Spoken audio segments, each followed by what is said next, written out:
ശ്രീ നിസാറുദ്ദീൻ, കേരളത്തിലെ ചെറുകിട സംരംഭകരെ നമ്മൾ നോക്കുകയാണെങ്കിൽ പ്രധാനമായിട്ട് കാണുന്നത് അല്പകാലത്തിന് ശേഷം ഇത് ഇട്ടിട്ട് പോകുന്നതാണ്. സ്ഥിരമായി ഇതിൽ തുടരാൻ പലർക്കും സാധിക്കാറില്ല. ഇത്തരം പ്രശ്നങ്ങൾ ഇപ്പോഴും നിലനിൽക്കുകയല്ലേ?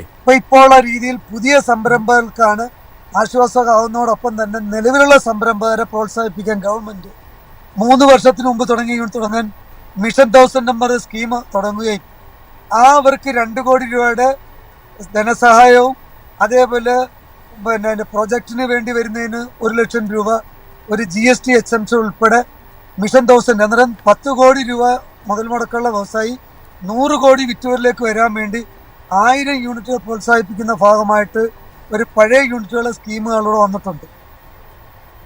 അന്നേരം ആത്മവിശ്വാസം വർദ്ധിപ്പിക്കാൻ കഴിഞ്ഞു. പിന്നെ വ്യവസായ വകുപ്പിൻ്റെ ഭാഗത്തുനിന്ന് താലൂക്ക് വ്യവസായികളെ താലൂക്ക് ഫെസിലിറ്റേഷൻ സെൻ്ററാക്കി ലൈസൻസിങ് ഏജൻസികളായിട്ട് വന്നു. ഞാൻ 1988 വ്യവസായം തുടങ്ങുമ്പോൾ എനിക്ക് 25,000 ബാങ്ക് ലോൺ കിട്ടത്തില്ല. എന്നാൽ ഇന്ന് എനിക്കൊരു ദിവസം 100 കണക്കിന് കോള് വരിക, കുറച്ച് ബാങ്കിലേക്ക് പ്രോജക്റ്റുമായിട്ട് കുറച്ച് വ്യവസായികളെ കൊടുക്കണം എന്ന് പറയുന്ന സമീപനമാണ്. എന്നാൽ എനിക്ക് 25,000 കിട്ടാത്തൊരു വ്യക്തിയാണ്. ഇന്ന് നല്ല പ്രോജക്റ്റ് ഉണ്ടെങ്കിൽ ബാങ്ക് ലോണോ മറ്റ് സൗകര്യങ്ങളോ ഒരു വിഷയമല്ല. ഐഡിയ ഉണ്ട് എങ്കിൽ ബാങ്ക് ലോൺ ഒരു വിഷയമല്ല.